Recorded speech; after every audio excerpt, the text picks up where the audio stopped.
हम पुष्पांजलि झा प्रणाम करै छी सब मिथिलावासीके।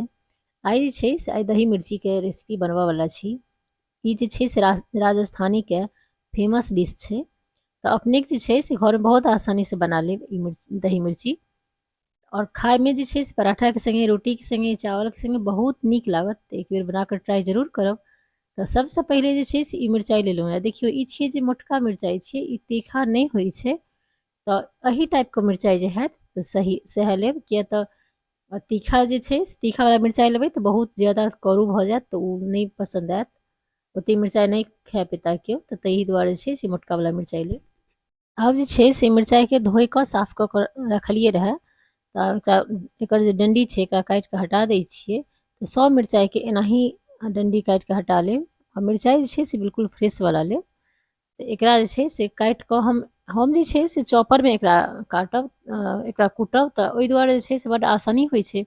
जँ अपनेके पास चॉपर अवेलेबल नहि हैत ने, तऽ होइ छै जे गाँव सबमे अवेलेबल नहि भऽ पाबै छै, तऽ ओहिके लेल जे छै से सिला लोढ़ीपरमे एकरा थकुचि सकै छी, जे एकरा कुटि कऽ लऽ सकै छी सिला लोढ़ीपर। तऽ कतेक कऽ कुटि कऽ लेबाक छै से हम एहिमे देखा दै छी। हम तऽ चॉपरमे कऽ रहल छी तऽ अपनेके से देखा रहल छी। तऽ जाहि तरीकासँ जे छै से एहिमे कुटबै ने, तही तरीकासँ अपने कूटब। और ई जे छै से ई मिरचाइ छियै तीखावला, तऽ किएक तऽ ओ मिरचाइ बिल्कुल करू नहि होइ छै। आ 2-4 टा मिरचाइ देलियै करूवला, और लहसनके करी छै से 10-12 टा से दऽ दै छियै। यदि अपनेके लहसन नहि खाइत हैब तऽ स्किप कऽ देबै, हटा देबै। और एकरा जे छै से हम देखा रहल छी जे केना बनबैके छै। एकरा चॉपरमे चॉप कऽ दै छियै मिरचाइके। आ ओहिके बाद जे छै एहिमे चॉप केलासँ बहुत आसान होइ छै। हाथोमे नहि लागै छै मिरचाइ। और ओना ग्लव्स लगा लेब, नहीं तऽ सरसों के तेल लगा लेब हाथमे। तऽ एही तरीकासँ छै, जेनाहि मिरचाइ देख रहल छियै ने, एही तरीकासँ जे छै से सिला लोढ़ीपरमे चूड़ि कऽ लऽ सकै छी। तऽ ओनाहु भऽ जायत, कोनो दिक्कत नहि रहतै ओहोमे।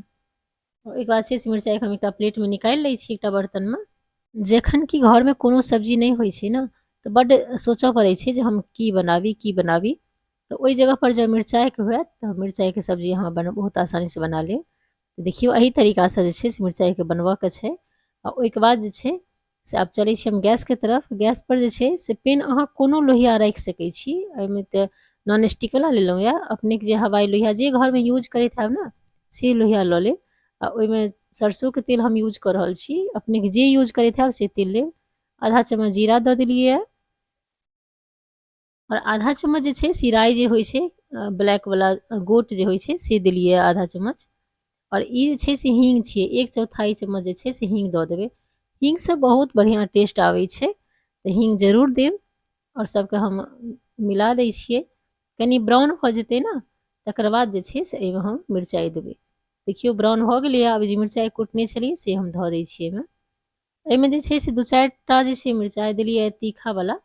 तऽ अपनेके जे छै से मिरचाइ तीखावला नहि देबऽके हैत तऽ मिरचाइके बुकनी दऽ देबै, किएक तऽ ई मिरचाइ जे छै से तरकारिए जकाँ लागत, ई बिल्कुल करू नहि हैत। ताहि दुआरे छै से कनि मनि करूवला मिरचाइ देबऽके रहै छै।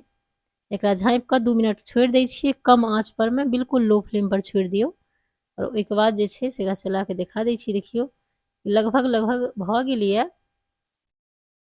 आब जे छै से एहिमे किछु मसाला सेहो देबऽके छै। एहिमे जे छै से हम सबसँ पहिले जे छै से 2 चम्मच जे छै से बेसन दऽ दै छियै। बेसन देखियौ मिरचाइ जे लेलहुँ यए से 200 ग्राम लेलहुँ यए, तऽ ओहिमे 2 चम्मच बेसन दऽ दियौ। और नमक जे छै से स्वादके हिसाबसँ देब, जे अपने नमक खाइत हैब। और हल्दी दऽ दियौ आधा चम्मच। ओहिके बाद मिरचाइ पाउडर जे होइ छै से देलियै, कनि हमरा तीखा चाही छलै ताहि दुआरे।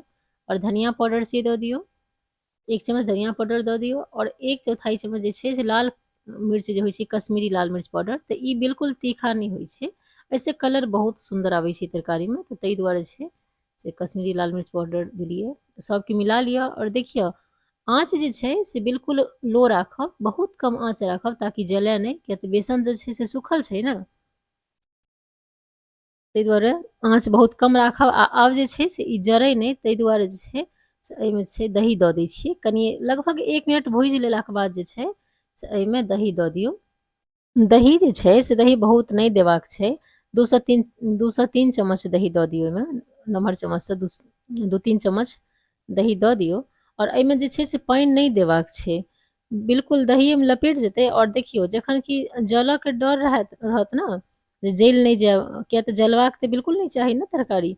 तऽ ओहिके लेल जे छै से 2-4 चम्मच पानि आओर दऽ सकै छी। जेनाकि हमरा बहुत लागैए तरकारी सूखल छै तऽ जरि जेतै, तऽ ओहिके लेल जे छै से हम 2-4 चम्मच पानि दऽ दै छियै एहिमे।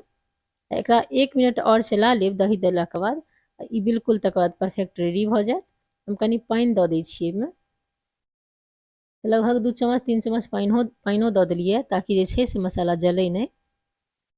एकरा सबके मिला लै छी।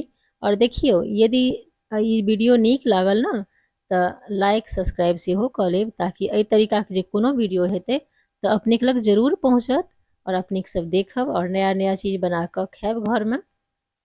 तऽ ओहिके लेल जे छै से सब्सक्राइब कऽ के राखि लेब। सब्सक्राइब कऽ लेबै ने तऽ जखने हम वीडियो देबै तऽ अपनेके लग पहुँच जायत, अहाँ अपनेके फोनमे वीडियो पहुँच जायत। तऽ अपनेके जखने मोबाइल खोलबै तऽ वीडियो देखा जायत। ओहिके लेल छै सब्सक्राइब सेहो कऽ लेब। और एकरा देखियौ बनि कऽ रेडी भऽ गेलियै।